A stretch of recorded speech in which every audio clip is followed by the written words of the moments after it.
Well, I think that critical media literacy is wholly different from some of the other versions of media literacy, such as corporate media literacy, and even some of the NGO types of media education, which are very good for humanitarian issues. But critical media literacy addresses things in different ways. Corporate media literacy, and of which there's becoming quite a lot of it, does a basic understanding, letting young people know, for example, the persuasions behind advertising. You buy that lipstick, you're not going to look like the model. If you buy the trainers, you're not going to suddenly grow taller and be able to put the ball in the hoop. But to my way of thinking, that's a very individual and almost superficial type of media literacy.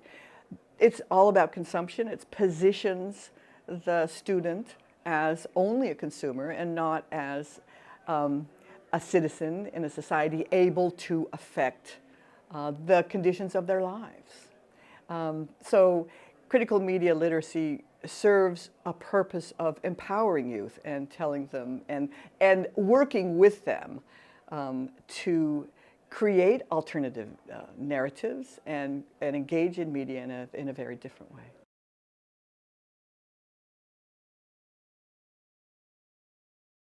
So much of the mainstream media, what we think of as legitimate big media and journalism, we think of them as legitimate precisely because they have gatekeepers and they're supposed to understand how to tell an informed story to keep their viewers and readers knowledgeable. The role of the free press in a democracy is to provide information so citizens can then vote from a knowledge perspective, not from a perspective of ideology and misinformation.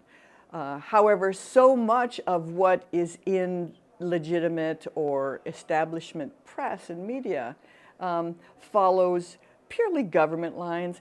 They have certain tropes by which they report on an increasingly important topic in our world, and that is crisis reporting. So crisis reporting, for example, of a wildfire or a tsunami or a flood is very much on the ground, and it takes up all of the media space with describing what people are going through.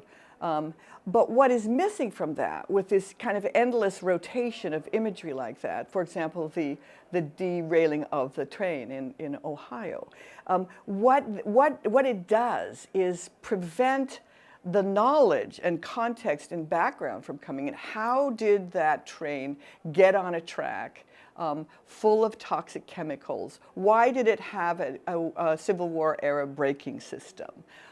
Why didn't it have the protections of the workers who had been trying to tell the public that they were working too long and these trains were unsafe? So all of that regulatory aspect of corporate capture that are really the corporate and political elites that are making these decisions remain hidden from those views of just that kind of reporting of the accordion train and the smoke coming out, which begins to look a lot like a horror movie or a disaster movie, which further removes us from a knowledgeable position whereby we know we can apply our politics and our energies toward trying to bring these people to account.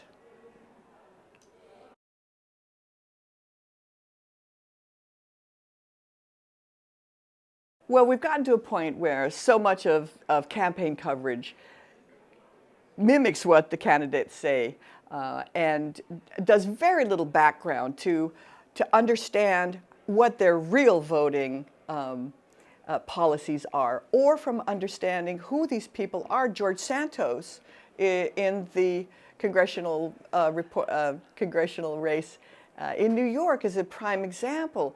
He said that he went to Baruch College, that he upholded the volleyball team. That is to say that he was, one of the stars of the volleyball team. He said he graduated cum laude. The press completely missed the story that everything about his CV was a lie. It was total embellishments. How difficult would it have been for the legitimate media, the establishment media, to call up Baruch College and find out if he ever attended that school, which he never did.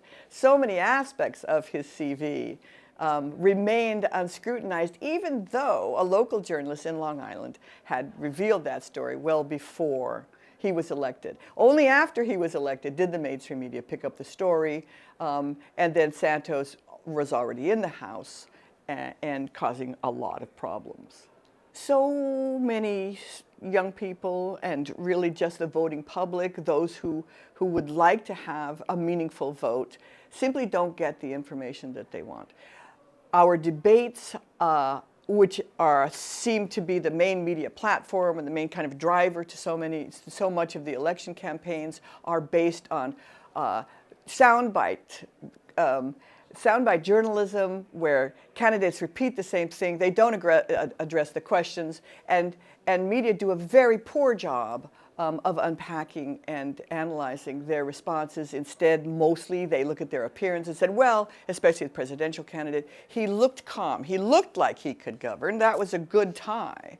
And so much of campaign discourse is about appearance rather than substance of politicians. So it's so important for the voting public to understand that they need to seek out on alternative sources what these people's voting history are, how that's the only way that you can tell how likely they are to represent their interests when those politicians go to Washington to be part of a representative democracy and do what the citizens and their constituencies want them to do, and what they have indeed promised the people that voted for them. Someone asked George Santos why he lied, and he told them, I wouldn't have got elected if I didn't lie. So we have to be cautious, and we can't just transcribe what these politicians say. We need to offer an analysis of who they are, just not what they look like, to understand who we're voting for and what that vote will mean.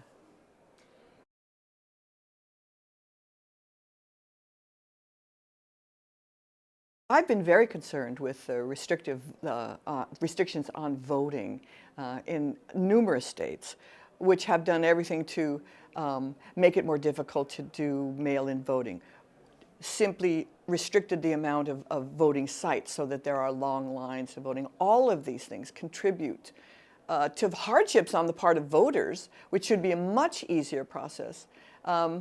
The mainstream media do not really call these things out in meaningful ways. Like, these are often Jim Crow laws. So these are often deliberately designed to keep low-income and African-American voters away from the polls and really block them out of having their voices heard in elections.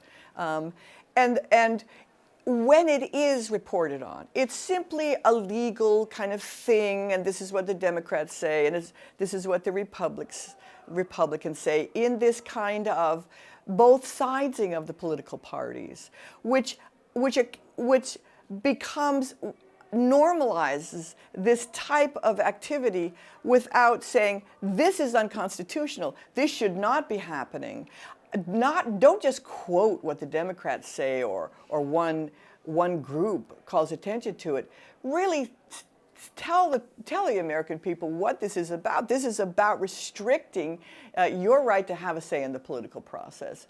And it seems that corporate media seem to find their readers and viewers as much the enemy as the political elites at times, when they won't tell them the truth and they just go along with all of the negativity in campaigns, which are known to turn people off and prevent people from voting because they don't want to have anything to do with either of these candidates. So everything about this media-driven and restrictive-driven voting process is preventing America from having real meaningful elections in a representative democracy.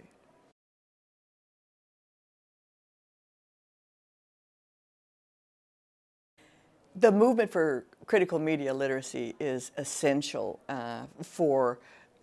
We're lucky at college level. We can teach those kinds of courses, and in some high schools. But that needs to be a kind of a sense where we're developing even youthful citizenship in grade school and middle school, and much more in high school, would go a long way to empower youth, to make them feel like they can, in fact, affect the world around them.